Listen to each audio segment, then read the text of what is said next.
Hi friends, ಎಲ್ಲರಿಗೂ ನಮಸ್ತೆ. ಮುದ್ದು ಸೊಸೆ ಮುಂದಿನ ಸಂಚಿಕೆಯಲ್ಲಿ ಏನಾಗುತ್ತೆ ನೋಡೋಣ ಬನ್ನಿ.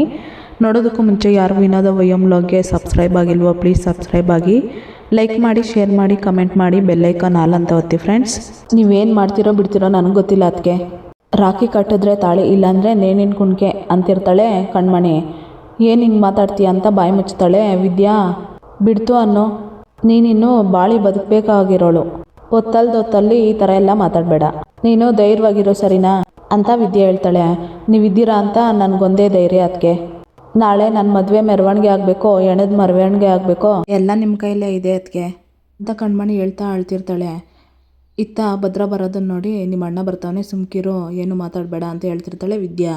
ಗುಬ್ಬಿ ಮರಿ ಮಲ್ಕೊಳೋದು ಬಿಟ್ಟು ಇಲ್ಲೇ ನವ್ವ ಮಾಡ್ತಾಯಿದ್ದಿ ಅಂತ ಭದ್ರ ಕೇಳ್ತಾನೆ. ಅಣ್ಣ ಅದು ಅದಕ್ಕೇನ ಮದುವೆಗೆ ಕರೀಲಿಲ್ವಲ್ಲ, ಅದಕ್ಕೆ ಕರೆದ್ಬಿಟ್ಟು ಹೋಗೋಣ ಅಂತ ಬಂದೆ ಅಂತಾಳೆ ಕಣ್ಮಣಿ.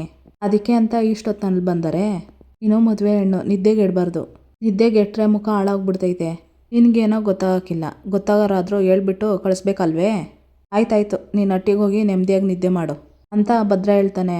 ಕಣ್ಮಣಿ ವಿದ್ಯಾ ಮುಖ ನೋಡ್ತಾಳೆ, ಕಣ್ಣಲ್ಲೇ ಸನ್ನೆ ಮಾಡ್ತಾಳೆ ವಿದ್ಯಾ, ಹೋಗು ಆಯಿತು ಅಂತ. ಅಲ್ಲಿಂದ ಕಣ್ಮಣಿ ಹೊರಟೋಗ್ತಾಳೆ. ಇತ್ತ ಕೋಟ್ಲೆ ನಂಜೇಗೌಡರು ಹೋಟ್ಲಿಗೆ ಬರ್ತಾರೆ. ಅಣ್ಣ ಒಂದು ರೂಮ್ ಬೇಕಾಗಿತ್ತು ಅಂತ.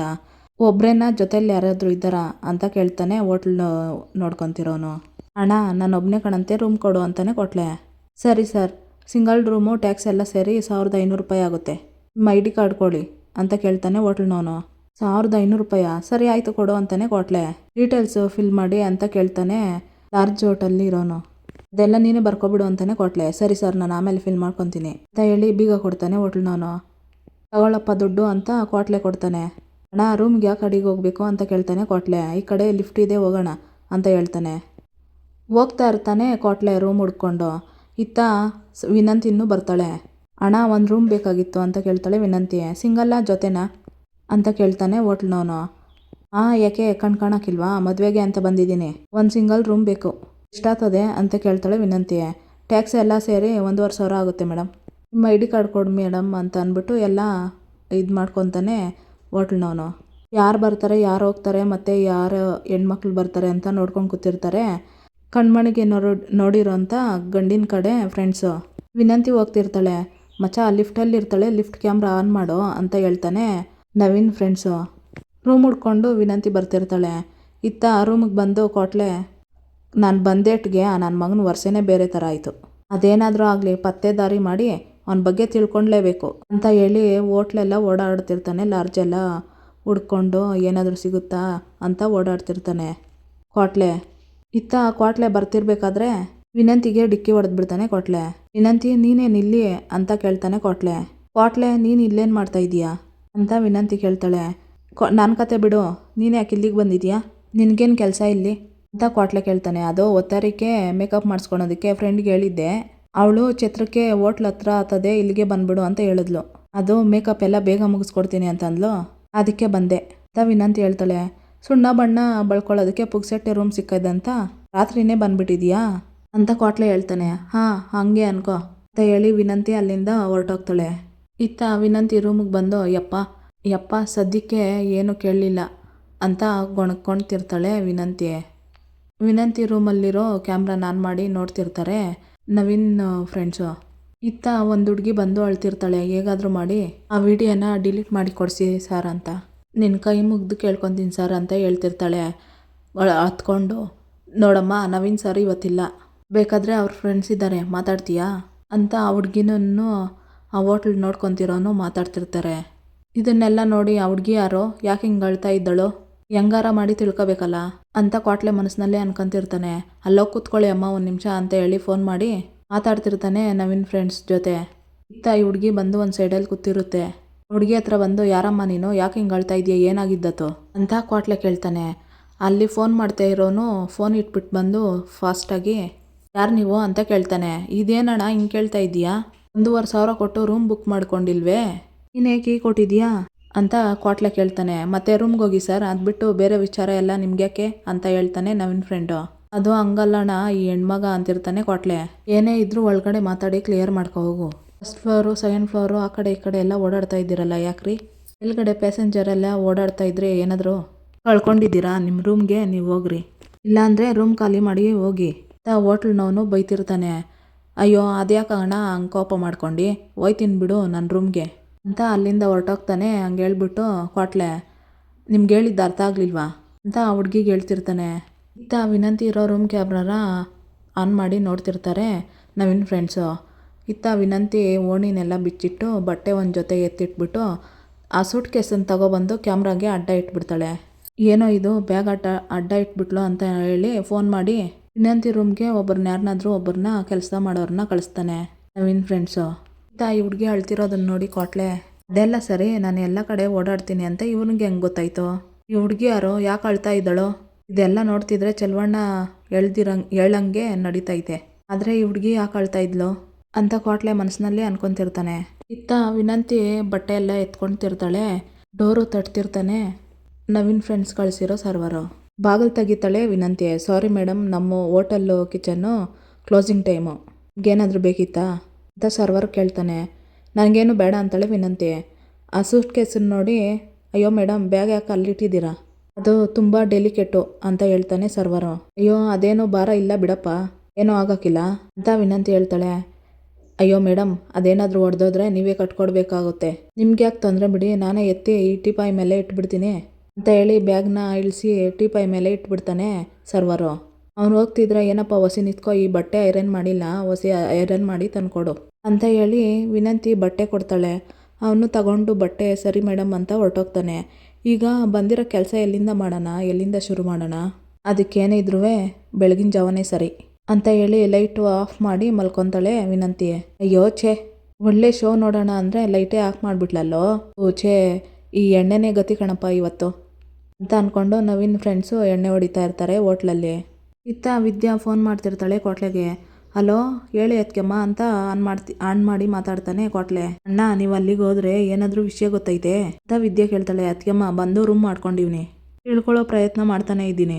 ಅತ್ಕೆಮ್ಮ ಇಲ್ಲೆಲ್ಲ ನೋಡ್ತಾ ಇದ್ರೆ ಚೆಲುವಣ್ಣ ಹೇಳಿರೋದು ದಿಟನೆಯ, ಇಲ್ಲಿ ಬೇರೆ ಏನೋ ನಡೀತೈತೆ, ಹೆಂಗಾರ ಮಾಡಿ ಹೋಟ್ಲೆಲ್ಲ ಸುತ್ತಾಕಿ ತಿಳ್ಕೊಂತೀನಿ ಅಂತ ಕ್ವಾಟ್ಲೆ ಹೇಳ್ತಿರ್ತಾನೆ. ಬೇಡ ಅಣ್ಣಯ್ಯ, ಇವಾಗ ನೀವೆಲ್ಲ ಓಡಾಡಿ ಸುತ್ತಾಕಿ ತಿಳ್ಕೊಳೋ ಅವಶ್ಯಕತೆ ಇಲ್ಲ.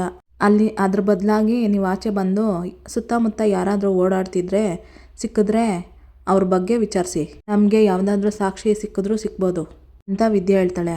ಸರಿ ಅತ್ಕೆಮ್ಮ, ನೀನು ಹೇಳ್ದಂಗೆ ಮಾಡ್ತೀನಿ. ಸರಿ ಅಣ್ಣಯ್ಯ ಅಂತ ಫೋನ್ ಕಟ್ ಮಾಡ್ತಾಳೆ ವಿದ್ಯಾ. ಇತ್ತ ಮನೆಯಿಂದ ಹೊರಗಡೆ ಕುತ್ಕೊಂಡು ಮಾತಾಡ್ತಿರ್ತಾರೆ ಮೋಹನ ಮತ್ತು ಅಜ್ಜಮ್ಮ. ಚಂಪಾ ಜೊತೆ ವಿದ್ಯಾ ಬರ್ತಾಳೆ. ಅಮ್ಮಮ್ಮ ಬರಕ್ಕೆ ಹೇಳಿದ್ರಂತೆ ಅಂತ. ಏನೇ ಅಟ್ಟಿಲಿ ಮದುವೆ ಇದೆ ಅನ್ನೋದು ಗೊತ್ತಿದೆಯೋ ಇಲ್ವೋ ಅಂತ ಅಜ್ಜಮ್ಮ ಕೇಳ್ತಾಳೆ. ಗೊತ್ತು ಅಮ್ಮಮ್ಮ, ಎಲ್ರೂ ಸಂಭ್ರಮದಿಂದ ಓಡಾಡ್ತವ್ರೆ, ಎಲ್ಲ ಕಡೆ ಪತ್ರಿಕೆನೂ ಹಂಚ್ತವ್ರೆ, ಎಲ್ಲನೂ ನೋಡ್ತಾ ಇದ್ದೀನಿ ಅಂತ ವಿದ್ಯೆ ಹೇಳ್ತಾಳೆ. ಓಹೋ, ಗೊತ್ತಿದ್ದು ನೋಡ್ಕೊಂಡು ಸುಮ್ಕೆ ಇದೆಯಾ ಅನ್ನೋ ಅಲ್ವೇ, ಅಟ್ಟಿ ಸೊಸೆಯಾಗಿ ಓಡಾಡ್ಕೊಂಡು ಮದುವೆ ಮಾಡಬೇಕು ಅನ್ನೋ ಜವಾಬ್ದಾರಿ ಬೇಡವೇನೆ ನಿನಗೆ ಅಂತ ಅಜ್ಜಮ್ಮ ಹೇಳ್ತಿರ್ತಾಳೆ. ನಗ್ತಿರ್ತಾಳೆ ವಿದ್ಯಾ. ನಾನು ಮಾತಾಡ್ತಾ ಇದ್ರೆ ನಿನಗೆ ನಗು ಬರ್ತಾ ಇದೆಯೇನೆ ಅಂತ ಅಜ್ಜಮ್ಮ ಕೇಳ್ತಾಳೆ. ನಿಮ್ಮ ಮಾತು ಕೇಳಿ ನಗ್ದೆ ಇನ್ನೇನು ಮಾಡಲಿ ಅಮ್ಮಮ್ಮ ಅಂತ ವಿದ್ಯೆ ಹೇಳ್ತಾಳೆ. ಏನೇ ನಿನ್ನ ಮಾತಿನ ಅರ್ಥ? ಯಾಕೆ ನೀನು ಈ ಮನೆ ಸೊಸೆ ಅಲ್ವೇ, ಮನೇಲಿ ನಡೆಯೋ ಒಳ್ಳೇದನ್ನ ಕೆಟ್ಟದ್ದನ್ನ ನೋಡ್ಕೋಬೇಕಾಗಿರೋದು ನಿನ್ನ ಕರ್ತವ್ಯ ಅಲ್ವೇನೆ ಅಂತ ಅಜ್ಜಮ್ಮ ಹೇಳ್ತಿರ್ತಾಳೆ. ಅಮ್ಮಮ್ಮ, ನಾನು ಇನ್ನೂ ಈ ಅಟ್ಟಿ ಸೊಸೆ ಅನ್ನೋದು ನಿಮ್ಗಳ ಮನಸ್ಸಲ್ಲಿ ಇದ್ದತ್ತ ಅಮ್ಮಮ್ಮ ಅಂತ ವಿದ್ಯೆ ಕೇಳ್ತಾಳೆ. ಏನೇ ಹೇಳ್ತಾ ಇದೀಯಾ? ಆಟಕ್ಕೆ ಬೇಡ, ಕಡೆ ಪಕ್ಷ ಲೆಕ್ಕಕ್ಕಾದರೂ ಮಾಡ್ಕೋಬೇಕಲ್ವೇ, ಈ ಅಟ್ಟಿ ಸೊಸೆ ಅನ್ನೋ ಪಟ್ಟ ಬೇಡ, ಕಡೆ ಪಕ್ಷ ಈ ಅಟ್ಟಿಗೆ ಸೇರಿದವಳು ಅಂತಾನೂ ಅನ್ಕೋಬೋದಲ್ವೇ, ನಾನು ಈ ಅಟ್ಟಿಗೆ ಸೇರಿದವಳು ಅಂತನಾದರೂ ಅನ್ಕೊಂಡಿದ್ದೀರಾ? ಇಲ್ಲ, ಅದು ಹೋಗ್ಲಿ, ಯಾರಾದರೂ ಬಂದು ಈ ಥರ ಮದುವೆ ಇದೆ ನೀನು ಬಂದು ಓಡಾಡು ಅಂತ ಹೇಳಿದ್ದೀರೇ? ಇಲ್ಲ, ಒಂದೇ ಒಂದು ಮಾತು ನೀನು ಬಾ ಅಂತ ಕರೆದಿದ್ಮೇಲೆ ನಾನು ಹೆಂಗೆ ಬಂದು ಓಡಾಡಲಿ ಅಮ್ಮಮ್ಮ ಅಂತ ಅಂದ್ಕೊಂಡು ಅಳ್ತಾ ಹೇಳ್ತಿರ್ತಾಳೆ ವಿದ್ಯಾ. ಅಲ್ಲ ವಿದ್ಯಾ, ಈ ಅಟ್ಟಿ ಸೊಸೆ ಅನ್ನೋದನ್ನು ಯಾರಾದರೂ ಇಲ್ಲ ಅಂತ ಹೇಳೋಕ್ಕಾಗುತ್ತೆ? ನಾದ್ನಿ ಮದುವೆ ಮಾಡೋದು ನಿನ್ನ ಕರ್ತವ್ಯ, ಅದಕ್ಕೆ ನಿನ್ನ ಯಾರಾದರೂ ಕರಿಬೇಕೇ ಅಂತ ಮೋಹನ ಹೇಳ್ತಾಳೆ. ನಾದ್ನಿ ಮದುವೆ ಮಾಡೋದು ನನ್ನ ಕರ್ತವ್ಯ, ಅದಕ್ಕೆ ಯಾರೂ ಕರಿಬೇಕಾಗಿಲ್ಲ, ಅದನ್ನು ನಾನು ಒಪ್ಕೊತೀನಿ. ಆದರೆ ಪತ್ರಿಕೆಯಲ್ಲಿ ನನ್ನ ಹೆಸರೇ ಇಲ್ವಲ್ಲ, ಅಂದಮೇಕೆ ಹೆಂಗೆ ಸೊಸೆ ಅಂತ ಅಂದ್ಕೊಂಡು ಬರಲಿ ನಾನು. ಇನ್ನೂ ಡೈವರ್ಸ್ ಕೇಸು ಕೋರ್ಟಲ್ಲಿ ನಡೀತಾದೆ, ಅಟ್ಟಿಗೂ ನನಗೂ ಯಾವ ಸಂಬಂಧನೂ ಇಲ್ಲ ಅಂತ ಕೋರ್ಟು ತೀರ್ಪು ಕೊಡೋಕೆ ಮುಂಚೆನೇ ನನ್ನ ಸಂಬಂಧನ ಕಳ್ಕೊಂಡ್ಬಿಟ್ಟಿದ್ದೀರಲ್ಲ ಅಂತ ವಿದ್ಯೆ ಹೇಳ್ತಿರ್ತಾಳೆ. ಅದು ಹಂಗಲ್ಲ ಕಣೆ ವಿದ್ಯಾ ಅಂತ ಅಜ್ಜಮ್ಮ ಹೇಳ್ತಾಳೆ. ನನಗೆ ಅರ್ಥ ಆಗ್ತದೆ ಅಮ್ಮಮ್ಮ, ಲಗ್ನ ಪತ್ರಿಕೆಯಲ್ಲಿ ಭದ್ರೇಗೌಡ ಅಂತ ಅವರೊಬ್ಬರು ಹೆಸರು ಹಾಕ್ಸಿದ್ರ ಅಂದಮೇಕೆ ನಾನು ಸಂಬಂಧ ಕಳ್ಕೊಂಡಿದ್ದೀರಾ ಅಂತಲೇ ಅಲ್ವೇ, ಅಥವಾ ನಾನು ಸತ್ಯ ಹೋಗಿದ್ದೀನಿ ಅಂತ ಅಂದ್ಕೊಂಡಿದ್ದೀರಾ ಅಲ್ವೇ ಅಂತ ವಿದ್ಯೆ ಹೇಳ್ತಾಳೆ. ಥೂ ಬಿಡ್ತು ಅನ್ನೋ, ಈಟೊತ್ನಲ್ಲಿ ಯಾಕಿಂತ ಮಾತಾಡ್ತಿದ್ಯಾ ಅಂತ ಮೋಹನ ಹೇಳ್ತಾಳೆ. ಲೇ ಈ ಹೊಟ್ಟೆಲಿ ನಮ್ಮ ವಂಶದ ಕುಡಿ ಇಕ್ಕೊಂಡು ಯಾಕೆ ಇಂಥ ಅಪಶಕನ ಮಾತಾಡ್ತೀಯೆ ಅಂತ ಅಜ್ಜಮ್ಮ ಹೇಳ್ತಾಳೆ. ನಿಮ್ಮೆಲ್ರ ನಡವಳಿಕೆಯನ್ನು ಹಂಗೆ ಅದೇ ಅಲ್ವಾ ಅಮ್ಮಮ್ಮ? ಈ ಅಟ್ಟಿ ಸೊಸೆ ಅನ್ನೋದು ಬಿಡಿ, ಈ ವಂಶದ ಕುಡಿ ನನ್ನ ಹೊಟ್ಟೆಲಿ ಬೆಳೀತದೆ ಅನ್ನೋದು ನಿಮ್ಗೆ ಗೆಪ್ತಿ ಅದ? ನೀವೆಲ್ಲರೂ ಇದ್ರೂ ನನ್ನ ಹೆಸರು ಲಗ್ನ ಪತ್ರಿಕೆಯಲ್ಲಿ ಹಾಕ್ಸಿಲ್ಲ ಅಂತ ಅದಾಗಲೇ ಗೊತ್ತಾಯ್ತು ನನ್ನ ಸ್ಥಾನ ಏನು ಅಂತ. ಪರವಾಗಿಲ್ಲ, ಆದ್ರೂ ನನ್ನ ಮೇಲೆ ಕಾಳಜಿ ಇಟ್ಟು ಮದುವೆ ಕರೆದ್ರಲ್ಲ, ಅದಕ್ಕೆ ನಾನು ಯಾವಾಗಲೂ ಋಣಿಯಾಗಿರ್ತೀನಿ. ಆದರೆ ನನ್ನನ್ನು ಕ್ಷಮಿಸಿ, ನಾನು ಮದುವೆಗೆ ಬರೋಕ್ಕಿಲ್ಲ ಅಂತ ವಿದ್ಯೆ ಹೇಳ್ತಾಳೆ. ಅಲ್ಲೇ ಹಿಂಗೆಲ್ಲ ಚುಚ್ಚಿ ಮಾತಾಡಬೇಡ್ವೆ, ಎಲ್ಲ ನಿನಗೆ ಗೊತ್ತು. ಅದನ್ನೇ ಮನ್ಸಲ್ಲಿ ಮಾಡ್ಕೊಂಡು ನಿನ್ನ ಮದುವೆಗೆ ಬರದೇ ಇರಬೇಡ್ವೆ ಅಂತ ಅಜ್ಜಮ್ಮ ಹೇಳ್ತಾಳೆ. ಮಮ್ಮ, ಚೆಲುವರಾಜು ರತ್ನನ ಮಗಳು ಬಡವಳಾಗಿರ್ಬೋದು, ಒಂದು ಹೊತ್ತಿನ ಗಂಜಿ ಕುಡಿದ್ರೂ ನನ್ನ ಸ್ವಾಭಿಮಾನನ ನಾನು ಬಿಟ್ಕೊಡೋಕ್ಕಿಲ್ಲ. ಅಂಥದ್ರಲ್ಲಿ ಆತ್ಮಗೌರವಕ್ಕೆ ಧಕ್ಕೆ ಆಗಿರೋ ಜಾಗಕ್ಕೆ ನಾನು ಹೆಂಗೆ ಬರಲಿ? ನೀವು ಯಾರೂ ಬೇಸರ ಮಾಡ್ಕೋಬೇಡಿ, ಹಂಗೆ ಬಾ ಅಂತ ಬಲವಂತ ಮಾಡಬೇಡಿ ಅಂತ ಹೇಳಿ ವಿದ್ಯೆ ಅಲ್ಲಿಂದ ಹೊರಟೋಗ್ತಾಳೆ. ಅವಳ ಪ್ರಶ್ನೆಗೆ ಉತ್ತರ ಕೊಡೋಕ್ಕಾಗ್ತದೇನೆ ಮೋಹನ? ಅವಳು ಕೇಳಿದ್ರಲ್ಲಿ ಯಾವ ತಪ್ಪು ಇಲ್ಲ. ಆದರೆ ಅವಳ ಹೆಸರನ್ನ ಬಿಟ್ಬಿಟ್ಟು ನಮ್ಮ ಮನೆಯವರು ಶಾನೆ ದೊಡ್ಡ ತಪ್ಪು ಮಾಡಿಬಿಟ್ರು ಅಂತ ಅಜ್ಜಮ್ಮ ಹೇಳ್ಕೊಂಡು ಅಜ್ಜಮ್ಮ, ಮೋಹನ, ಚಂಪಾ ಬೇಸರ ಮಾಡ್ಕೊತಿರ್ತಾರೆ. ಇತ್ತ ಸಾವಿತ್ರಿ, ಈಶ್ವರಿ ನೋಡಿರೋ ಹುಡುಗನ ಜೊತೆ ಮದುವೆನೇ ಆಗೋತದೆ ಅಂತ ನಾನು ಆಸೆನೇ ಬಿಟ್ಬಿಟ್ಟಿದ್ದೆ.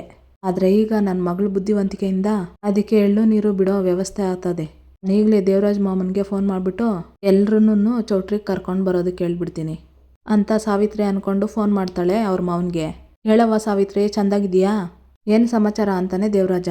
ಮಾವ, ನೀವೆಲ್ಲರೂ ಒತ್ತರಿಕೆ ಚೌಟ್ರಿಗೆ ಬಂದ್ಬಿಡಿ, ಮಗನ್ನೂ ಕರ್ಕೊಬಂದ್ಬಿಡು ಅಂತ ಸಾವಿತ್ರಿ ಹೇಳ್ತಾಳೆ.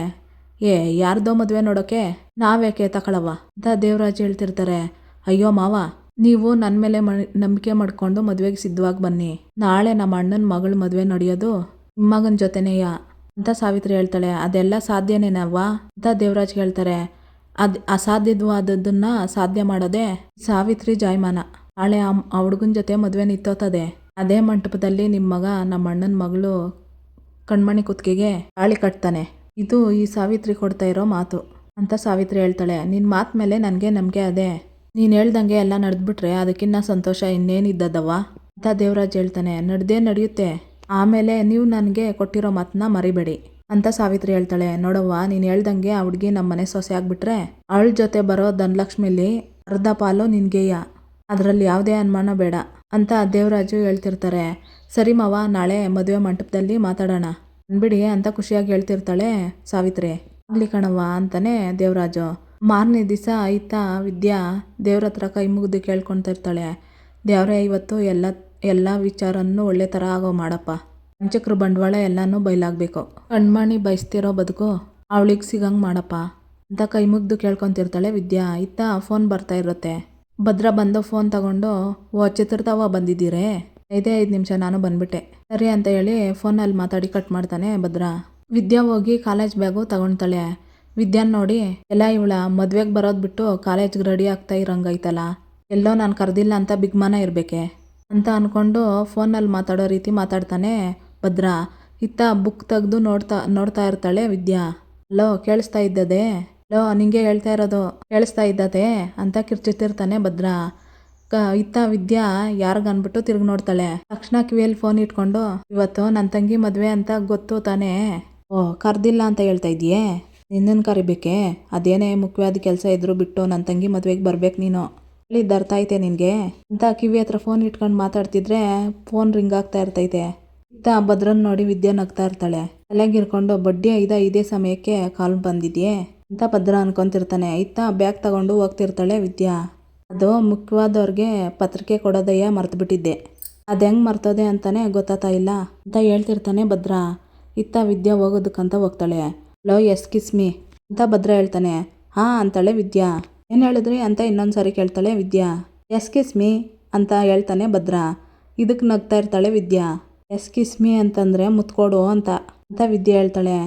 ನಾನು ಅವೆಲ್ಲ ಕೇಳಿಲ್ಲ ಅಂತ ಭದ್ರ ಹೇಳ್ತಾನೆ. ನೀವು ಅದನ್ನೇ ಯಾಕೆ ಹೇಳಿದ್ದು? ಎಕ್ಸ್ಕ್ಯೂಸ್ ಮೀ ಅಂತ ಕೇಳಬೇಕು ಅಂತ ವಿದ್ಯಾ ಹೇಳ್ತಾಳೆ. ಅದೇ ಹಂಗಾಗಿದ್ದದೆ? ಅದೇಯ ಅಂತಾನೆ ಭದ್ರ. ಎಸ್ ಟೆಲ್ ಮೀ ಅಂತ ವಿದ್ಯಾ ಹೇಳ್ತಾಳೆ. ಎಲ್ಲ ಇವಳ ನನಗೆ ಇಂಗ್ಲೀಷಲ್ಲಿ ಕೇಳ್ತಾವಳಲ್ಲ ಅಂತ ಭದ್ರ ಅನ್ಕೊತಿರ್ತಾನೆ. ಇಲ್ಲಿಗೆ ಈ ಸಂಚಿಕೆ ಮುಕ್ತಾಯ ಆಗುತ್ತೆ. ಇನ್ನೂ ಯಾರು ವಿನೋದ ವೈಎಂ ವ್ಲಾಗ್ಗೆ ಸಬ್ಸ್ಕ್ರೈಬ್ ಆಗಿಲ್ವೋ ಪ್ಲೀಸ್ ಸಬ್ಸ್ಕ್ರೈಬ್ ಆಗಿ, ಲೈಕ್ ಮಾಡಿ, ಶೇರ್ ಮಾಡಿ, ಕಮೆಂಟ್ ಮಾಡಿ, ಬೆಲ್ಲೈಕನ್ ಆಲ್ ಅಂತ ಒತ್ತಿ ಫ್ರೆಂಡ್ಸ್. ಈ ವಿಡಿಯೋ ನೋಡಿದ್ದಕ್ಕಾಗಿ ಎಲ್ಲರಿಗೂ ಧನ್ಯವಾದಗಳು.